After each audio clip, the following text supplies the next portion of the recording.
வணக்கம், நான் உங்கள் பவுலி. இன்றைக்கி வந்து 3 பேஸ் ரோட்டரி சுவிட்ச் எப்படி ஃபிட் பண்ணுறது, என்னென்னத்துக்கு யூசேஜ் எல்லாத்தையும் டீட்டெயிலாக பார்க்கலாம். வீடியோ பிடிச்சிருந்தா மறக்காமல் உங்கள் பவுலி யூடியூப் சேனல் சப்ஸ்கிரைப் பண்ணுங்கள். இந்த வீட்டில் வந்து முன்னாடி சிங்கிள் பேஸ் இருந்துச்சு, அப்புறம் 3 பேஸ் வச்சாங்க. அது மேல் வீடு ஒயரிங் நம்ம பண்ணோம், கீழ் வீடு ஒயரிங் வந்து வேறு ஆள் பண்ணாங்க. அதனால் 3 பேஸ் லோடு கீழே மட்டும் கொடுத்தோம். இப்போ 3 பேஸ் மெயின் முன்னாடியே வச்ச வீடியோ நான் இதில் போட்டு விட்றேன், அதை கண்டினியூவாக பாருங்கள், அப்போ தான் புரியும். அதில் இப்போ 3 பேஸ் வச்சாச்சு, எம்சிபி இருக்குது. ரோட்டரி சுவிட்ச் ஒரு பேஸ் போயிட்டுனா மாற்ற முடியல. இதனால் முன்னாடி ஓப்பனில் கன்சில் பண்ணி வைக்கவான்னு கேட்டால் வேணான்னு சொன்னாங்க. இதனால் கொஞ்சம் ஆல்ட்ரேஷன் பண்ணி வச்சோம். இப்போ நம்ம ஓப்பனில் 3 பேஸ் ரோட்டரி சுவிட்ச் வைக்க வந்திருக்கோம். அதுக்கு என்னென்ன ஜாமான் வாங்கியிருக்கோம் எல்லாத்தையும் டீட்டெயிலாக பார்க்கலாம். இப்போ வந்து மெயின் வந்து இந்தாண்ட சைடு உள்ள மெயின் டேமேஜாக இருந்துச்சு, அதை மாற்றினோம். பழைய மெயின் போட்டிருந்தாங்க. அதில் 3 பேஸுன்னு சர்வீஸ்லாம் எடுத்து வச்சாச்சு. அதில் வந்து சிங்கிள் பேஸு மெயின் தான். இப்போ 3 பேஸ் மெயின் தான், மீட்ரு தான் வந்திருக்கு, சிங்கிள் பேஸ் தான். இது வந்து ஓப்பன் பாக்ஸு, ரோட்டரி சுவிட்ச் இருக்குன்னு தனியாக வைக்கிற பாக்ஸு, ரோட்டரி சுவிட்ச் மட்டும் வைக்கிற பாக்ஸு. எம்சிபியோட டபுள் டோர் கிடையாது, இது வந்து ஓப்பனில் வைக்கிறது.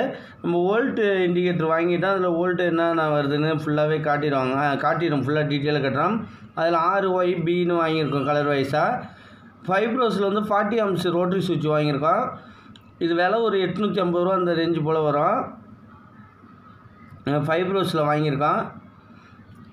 அடுத்தது ஃபுல்லாக இப்போ மெயின் மாட்டிடாது, நம்ம இப்போ ரோட்டரி சுவிட்ச் ஃபிட் பண்ணிடுவோம். இப்போ இண்டிகேட்டர் RYBன்னு மாட்டியாச்சு. இதில் ப்ளஸ் மைனஸ் தான் எப்பயும் கொடுக்குறது. நம்ம ப்ளஸ்ஸு மட்டும் இதுலேருந்து கொடுக்கணும்னு நான் டீட்டெயிலாக சொல்கிறேன்.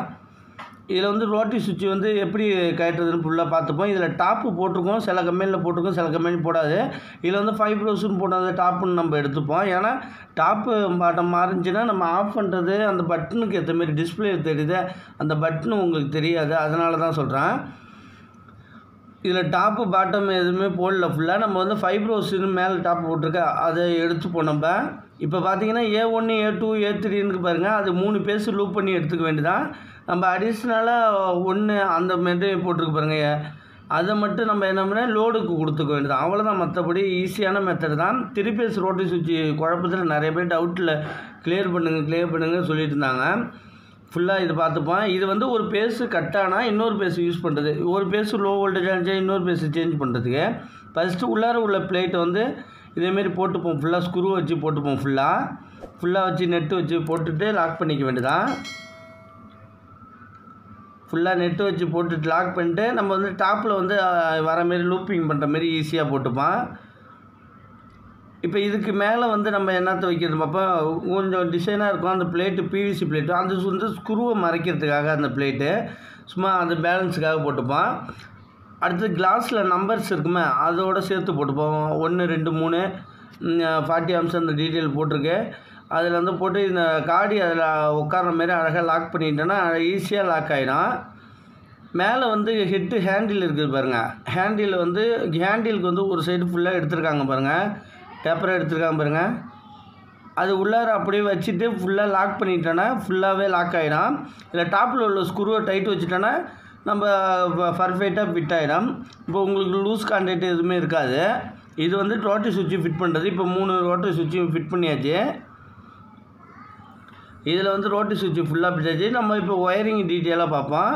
இதில் வந்து நம்ம ஆஃபில் இருக்கப்போ ஆஃபு ஓகேவா, 1 6னா 1 2 3 போட்டிருக்கோம், இல்லை RYBன்னு போட்டுருக்கோம். இப்போ டாப்பில் எல்லாமே இருக்குது பாருங்கள்.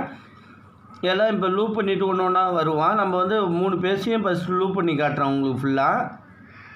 இப்போ பாருங்கள், இப்போ A1ன்னு வச்சுக்கோங்க. A1லேருந்து ஒரு இண்டிகேட்டர் இருக்குது. இப்போ A3லேருந்து எடுத்திருக்கேன் நான். A1லேருந்து எடுத்திருக்கேன். A1லேருந்து எடுத்தது வந்து தனியாக லூப் பண்ணி தனியாக ஒரு பேஸ் வச்சுட்டேன். இது வந்து நம்ம வந்து மெயின் பீஸ் டெலிவரியிலேருந்து வருது பாருங்கள், அதுலேருந்து கொடுத்துட வேண்டியதான். அதை மெயின்லேருந்து ஆன் ஆஃப் மெயின் வருது பாருங்கள், அதுலேருந்து கொடுத்துட வேண்டியதான். ஒரு இண்டிகேட்டர் கொடுத்தாச்சு. இப்போ மெயின்லேருந்து பவர் வருதான்னு சொல்லிவிட்டு நம்ம பார்க்குறதுக்காக இண்டிகேஷன் கொடுத்துருக்கோம். நம்ம இப்போ பீஸு போனால் கூட நம்மளுக்கு தெரிஞ்சிடும், அது ஒரு பேஸு நம்மளுக்கு அதில் வரல, மெயினுக்கு இந்த ரோட்டரி சுவிட்சுக்கு வரலன்னு. அடுத்தது வந்து இன்னும் இதேமாரி A2 A3 எல்லாத்துக்கும் கொடுத்துப்போம். வருஷம் லூப் பண்ணிப்போம். இப்போ 1ன்னு போட்டிருக்கு பாருங்கள், அந்த 1லேருந்து தான் லோடு கொடுக்கணும் நம்ம ஃபுல்லாக. இப்போ பார்த்தீங்கன்னா அடுத்தது A2லேருந்து ஒரு இண்டிகேட்டருக்கு பேஸ் எடுத்திருக்கேன். அடுத்தது A3லேருந்து ஒரு இண்டிகேட்டருக்கு பேஸ் இருக்குது. அப்போனா 3 பேஸுக்கும் இப்போ நியூட்ரல் காமனாக போட்டாச்சு. நம்ம இதுலேருந்து ஒரு பீஸ் இழுத்தாச்சு, ஃபுல்லாக மெயினுக்கு போகணுமே அந்த பீஸ் இழுத்தாச்சு. இப்போ ஒன்றுன்னு போட்டுச்சு எனக்கு 3 லோடு. அதை வந்து நம்ம வந்து நேராக வந்து சர்க்கியூட் போர்டில் 3 தான் பிரிச்சுக்கிட்டு நம்ம பேஸு ஃபுல்லாக மெயினை பிரிச்சுட்டு கொடுத்துக்க வேண்டியதான். தனித்தனி 3 பேஸாக பிரித்து லோடுக்கு தகுந்த மாரி கொடுத்துக்க வேண்டியதான். அவ்வளோதான். இது வந்து ஈஸியான மெத்தடு தான் உங்களுக்கு. இதில் வந்து பாருங்கள், நம்ம மெயினில் கொடுக்க வேண்டியது அப்படியே தனியாக எடுத்தாச்சு. இண்டிகேட்டர் நியூட்ரல் எடுத்து வந்து காமனாக கொடுப்போமா நியூட்ரல், அது நம்ம வீட்டிலேருந்து லோடுக்கு வருமா அந்த நியூட்ரல் கொடுத்தா மட்டும் போதும். இப்போ லூப்பிங் எல்லாம் ஃபுல்லாக முடிஞ்சிட்டு அதில் நம்ம வந்து 4 ஸ்கொயர் நம்ம வந்து லூப் பண்ணியிருக்கோம். மீட்டர்லேருந்து கொண்டு வந்துட்டு அப்படியே கொண்டு வந்து எல்லாத்தையும் முடிச்சாச்சு. இப்போ மேலே ஃபினிஷிங்கை ஹோல்ஸை மட்டும் 2 எடுத்து கொடுத்தாச்சு. இப்போ லோடு கொடுக்க வேண்டியது வந்து நம்ம இன்புட்டு வந்து மெயின் இதில் கொடுத்தாச்சு. ஃபுல்லாக வந்து அடியில் கொடுத்து ரோட்டு ஸ்விட்ச் பண்ணுவோம். இப்போ பார்த்தீங்கன்னா இது ஃபுல்லாகவே வோல்ட்டு எல்லாமே காட்டுது, எவ்வளோ வருதுன்னு 229 235 அதுமாரி வந்துட்டு இருக்குது ஃபுல்லாக. இது ஒரு ஸ்டெப் இருக்கும், அது ஆஃபில் வரும். அது 1 2 3 இப்போ 1 2 3 தனித்தனியாக 3 பேஸும் யூஸ் ஆகிற மாரி வச்சுருக்கோம்.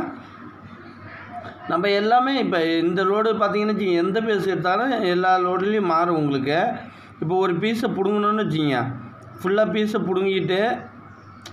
பீஸை பிடுங்கியாச்சு. ஒரு பேஸ் வரல, ஒரு இண்டிகேட்டர் எரியல பாருங்கள். இப்போ வந்து 3ல் வைக்கிறப்ப எரியல அது.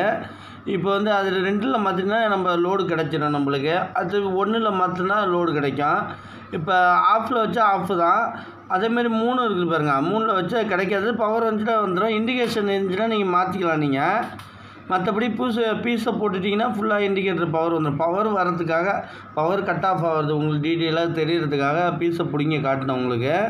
மற்றபடி இந்த ஒர்க்கெல்லாம் ஃபினிஷிங்காக முடிஞ்சிட்டு நம்ம வேலை பிடிச்சிருந்தா மறக்காமல் உங்கள் போல் யூடியூப் சேனல் சப்ஸ்கிரைப் பண்ணுங்கள். உங்களுக்கு யூஸ்ஃபுல்லான வீடியோக்கள் நிறைய வரும். நன்றி.